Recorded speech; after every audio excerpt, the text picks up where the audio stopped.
तहरीक इंसाफ इंतहा पसंदी की सियासत छोड़ दे, सियासी रवैये अपनाने पर इसके लिए रास्ता निकल सकता है। बिलावल भुट्टो जरदारी। गवर्नर सिंध कामरान टेसोरी कहते हैं कि पीटीआई से मुज़ाकरात नहीं होने चाहिए, इसके साथ वही रवैया इख्तियार किया जाए जो एमक्यूएम से रवा रखा गया था।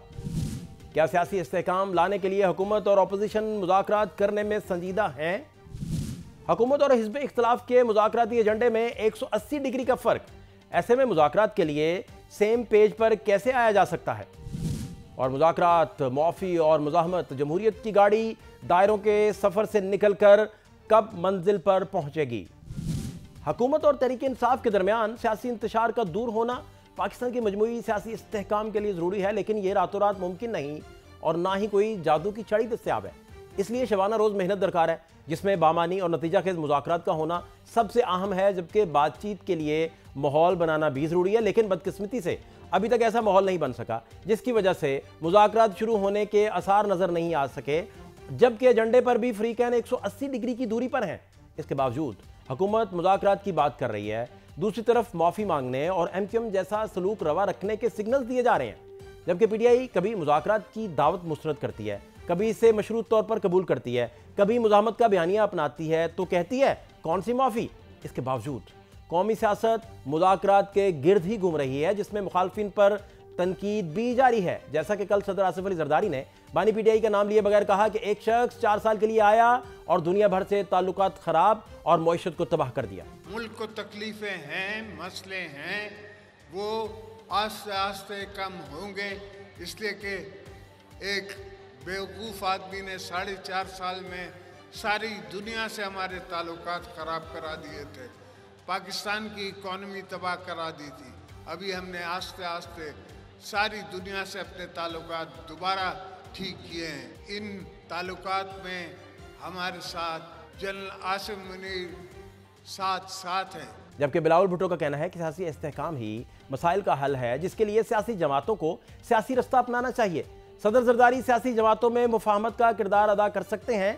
पीटीआई इंतहा पसंदी छोड़कर जमहूरी दायरे में वापस आए और अगर इनका रवैया सियासी बनता है तो फिर शायद इनके लिए कोई रास्ता भी निकल आए। जेन्युइन पॉलिटिकल स्टेबिलिटी को कायम करने के लिए सारे सियासी क़ुव्वतों को सियासत में जो हमारे बड़े हैं उनको सोचने चाहिए कि हम कैसे और क्या इक़दामात उठाएं ताकि हम उस नतीजे पे पहुँचें। हमारा तजवीज़ यही है पीटीआई के लिए भी कि वो इंतहा पसंदी की सियासत छोड़ दे। अगर इन्होंने एक इंतहा पसंद तंजीम की तरह काम करना है तो रियासत का रवैया वही होगा। अगर उनका रवैया कोई सियासी बनता है तो फिर उन जमातों के लिए शायद कोई सियासी गुंजाइश निकले। पाकिस्तान पीपल्स पार्टी की तरह एमक्यूएम भी हुकूमती इत्तेहाद में शामिल है, जिनके गवर्नर कामरान टेसोरी का कहना है कि पीटीआई से मुज़ाकरात नहीं होने चाहिए, पार्टी को बानी से लाताल्लुकी का इजहार करना चाहिए, तहरीक इंसाफ के साथ वही रवैया इख्तियार किया जाए जो एमक्यूएम से रवा रखा गया। मैंने तो ये पहले भी कहा है और आज भी बता रहा हूँ कि मुज़ाकरात उनके साथ नहीं होने चाहिए। बरतानिया जैसे मुल्क में पाकिस्तान के फील्ड मार्शल और हुकूमत के ख़िलाफ़ एक ऐसी मुहिम चलाई जाए जिसे बराह रास्त हम दहशतगर्दी कह सकते हैं, उनके साथ भी वही रवैया इख्तियार करना चाहिए जो हमारे साथ या हमारी पार्टी के साथ पिछले अदवार में हुआ है। जहां तक मुमकिन मुज़ाकरात के एजेंडे की बात है तो इस पर हुकूमत और हिज़्ब इख्तिलाफ की सोच में ज़मीन और आसमान का फ़र्क है। तलाल चौधरी दहशतगर्दी, मईशत और गवर्नर्स के अमूर को मुज़ाकराती एजेंडे में रखने की बात कर रहे हैं। पाकिस्तान में दहशतगर्दी है, सारे लोग मानते हैं। इसके लिए तदारक के लिए सबको इकट्ठा होना पड़ेगा। पाकिस्तान में इकोनॉमी की बेहतरी के लिए रिफॉर्म्स करने या उस एतबार से बहुत कुछ और गवर्नेंस को बेहतर करना है इस पे बातचीत हो सकती है। बहुत सारे ऐसे कवानीन, बहुत सारी ऐसी चीजें जो जरूरत है, जो कॉमन एजेंडा होगा। स्पीकर साहब की टेबल है, स्पीकर साहब के पास आए, उनके ऑफिस में सबका ऑफिस है, सबसे उनके राब्ते हैं, वो कॉमन आदमी है, वहां पर एजेंडा भी सेट होगा, बातचीत भी होगी। हुकूमती एजेंडे के मुकाबले में अपोजिशन का एजेंडा मुख्तलिफ है, जिसमें जमहूरियत, कानून की हुक्मरानी,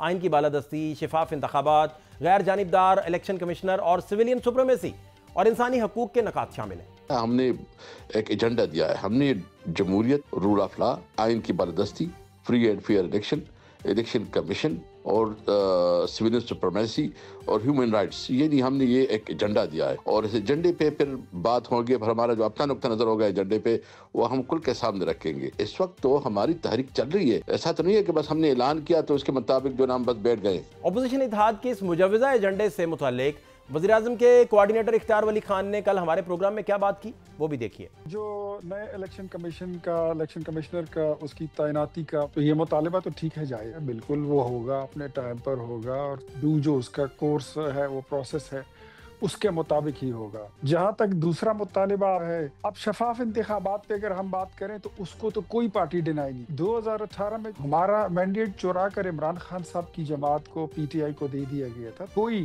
तहरीक इंसाफ की और इमरान खान साहब की जिम्मेदारी ले के आइंदा वो किसी रिगिंग की तरफ नहीं जाएंगे तो हमारी तरफ से इनको ग्रीन सिग्नल है। नंबर 3, 1973 के कॉन्स्टिट्यूशन को क्या हुआ, वो तो अपनी जगह पर बहाल है। इस वक्त बावजूद तमाम गलत बयानात के बावजूद सुहेल आफरीदी साहब वजीर आला है। पाकिस्तान तहरीक इंसाफ इसी आईन के तहत हलफ लिए हुए कौमी असम्बली में बैठे हुए हैं, सूबाई असम्बली में बैठे हुए हैं, नेशनल असम्बली में और सेनेट ऑफ पाकिस्तान में बैठे हुए हैं। अगर आईन बहाल ना हो तो क्या ये आपको कहीं नजर आएंगे?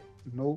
जमहूरियत की गाड़ी मुज़ाकरात, माफ़ी, मुज़ाहमत के स्टेशन पर कभी रुक रही है, कभी चल रही है, लेकिन दायरों के सफ़र होने की वजह से मंजिल पर नहीं पहुंच रही। ऐसे में सियासी इंतशार कैसे कम किया जा सकता है और मुज़ाकरात के लिए कॉमन एजेंडे के पेज पर तमाम सियासी जमातों को कैसे इकट्ठा किया जा सकता है?